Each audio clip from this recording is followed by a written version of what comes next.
Hey guys, hope you all doing fine today. I'm going to make a video replying to an email. I received this email back in August the 20th. So I'm a little bit late. Today is October the 3rd, 2021. It's been 73 days late on this reply and being really busy. So remember, this whole thing that you see, the Milky Way, is moving to the universe. So Earth moves along with the universe at 1.4 million miles per hour. In one day, in 24 hours, Earth moves along with the Milky Way 33.6 million miles, a day. So this email was sent on August the 20th, and today is October 3rd, 73 days late. So now you do the math, 33.6 million miles a day times 73 days equals to 2,452,800 miles late. So it's crazy to say I'm 5 kilometers late or 10 kilometers late. But the point I want to make is how crazy the heliocentric model is, that 2,452,000,000 miles away from the day that he sent me the email 73 days ago. So we have moved through the universe, almost 3 billion miles from the point I got the email to the day I'm going to email back. See how crazy this whole notion of heliocentric model is? And the reason I'm doing this is just to make sure that this guy understands that how crazy this stuff is. We haven't moved an inch because Earth is motionless. We don't move. Alright, so let's go ahead and reply to this message. This guy, he sent his mail to me and say, please stop using Google Flights to show the flight path on a sphere. You've been told this many times that it doesn't draw the correct routes, but you keep using it. Why? Google Earth is the best tool, but if you absolutely have to use Google Maps, then use the measure distance tool. It will actually draw a great circle. You can see the difference between the two routes in the attached screenshot. So this is what I do. For example, this is a flight from Washington, D.C. to Tokyo. It's a ANA Airlines, Japanese Airlines flight. And this is the route of this flight according to Google Maps. Now, you guys remember that Google, doesn't matter if it's Google Maps, Google Earth, Google Satellite, it's all a CIA agency. And when you talk CIA, you talk about Jesuits, because CIA imitates what the Jesuits do. And I believe that CIA is 100% a Jesuit too. So, just remember the same guys who gave us the heliocentric model is giving our program that we can use to enforce, of course they will do this stuff.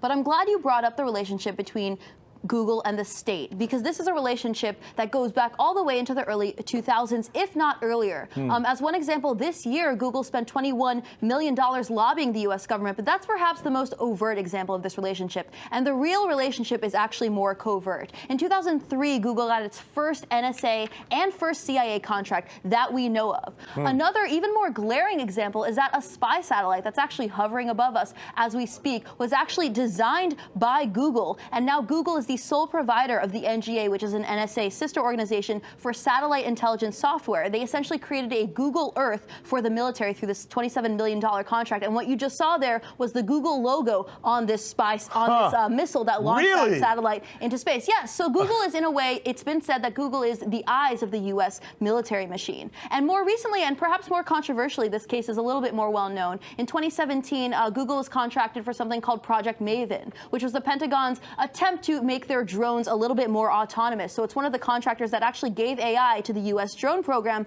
and helps the U.S. government target people for assassinations. About a dozen employees actually resigned over that issue, but I think that really speaks to the unknown origins of Google as this entity with a very big relationship with the state. The fact that it was so controversial that Google employees said, we don't want to be a part of this, we don't want to resign, but really that relationship really does go back decades. Right. But not only does Google have a relationship, but Google's origins actually go back to the military. This was a time when the intelligence community was predicting that people would move together online and aim to track and identify those people. So when Google was launched in 1998, this is what the intelligence community was seeking to do. So Google was actually born out of NSA and CIA research grants for mass surveillance. In fact, Sergey Brin, one of those co-founders that just transitioned out of his role, reported directly to representatives of the intelligence community during the development of Google, because of course the intelligence community saw this great company as a way to have a network where people could be tracked so that groups and people who may pose a threat to what, who knows, that's the question, right, could be identified and tracked before they did so.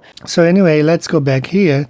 You see this flight on the ball Earth, according to Google Maps, and this is another shot from the top. You see how this flight goes through the United States. It doesn't even cross to Canada.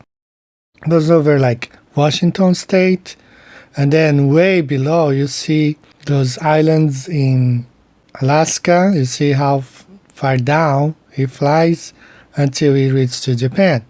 Now he's gonna say, no, you shouldn't use this, you gotta do the Great Circle. Well, this is the Great Circle route according to the globe model. Right, you see how this flight goes from Washington DC to Tokyo, way above, across Canada, and then north of Alaska, really north, touches the tip of Russia there, and then approaches Tokyo from the northeast, right? This is how it goes on the Great Circle. Now let's compare the route according to Flight Radar. Another company that gets all the data from NASA. So this is the flight path according to Flight Radar 24. See how this flight leaves Washington DC, doesn't really cross through Canada, it flies over like Washington State, and then see how far down south of the islands in Alaska it flies, and when finally gets to Tokyo, approaches from the east. Right, let's go back here to the Great Circle route. Look at how this looks like in the Great Circle route. This is the correct flight route according to the globe believers. So what's going on here? And this is another screenshot from Anna. Same thing, it flies over the region, Washington State, doesn't even go through Canada, way south of the islands in Alaska. So this is the flight route. So let's compare now these two lines on the Great Circle route. What's going on here? It really looks like the one on Google Maps. This is the flight route according to Flight Radar and according to the ANA, the Japanese Airlines. Let's compare here, side by side. The yellow is the flight route according to ANA and according to Flight Radar 24. And you compare now with Google Maps and the Great Circle route, so it looks like Google Maps has it correct, not the Great Route. So what's going on, guys? You globe believers, what's going on here? Oh, you gotta fly this flight. Don't use Google Maps because Google Maps is not right. You gotta do this Great Circle. So what's going on here, globe believers? See how wrong you guys are? Your arguments are really stupid. Now let's compare with the flat Earth map. I say the red line is the correct route of this flight. It's the shortest distance between 2 points. It's a direct flight between Tokyo to Washington DC. According to Flight Radar, which a lot of us know, this is the correct one. Look at the purple line is according to the Flight Radar. What's going on? Why are they making all this circling around, instead of going straight from A to B? That's another proof that Flight Radar, it's just another tool of deception. Alright, this is the correct flight, the flight route according to the flat Earth map. It's a straight line from point A to point B. That would make sense. Airline is not in the business of wasting time and fuel by flying around doing routes like this one here, the yellow one. So this is not economical for the airline. It takes more time, more fuel. So what's going on here, Globe Believers? So this is all for today, guys. This is just a reply to this email. It's flat, just like the Bible says. We don't move through the universe. Everything circles around us, not the other way around. Stay safe. See you next time, guys. Bye-bye.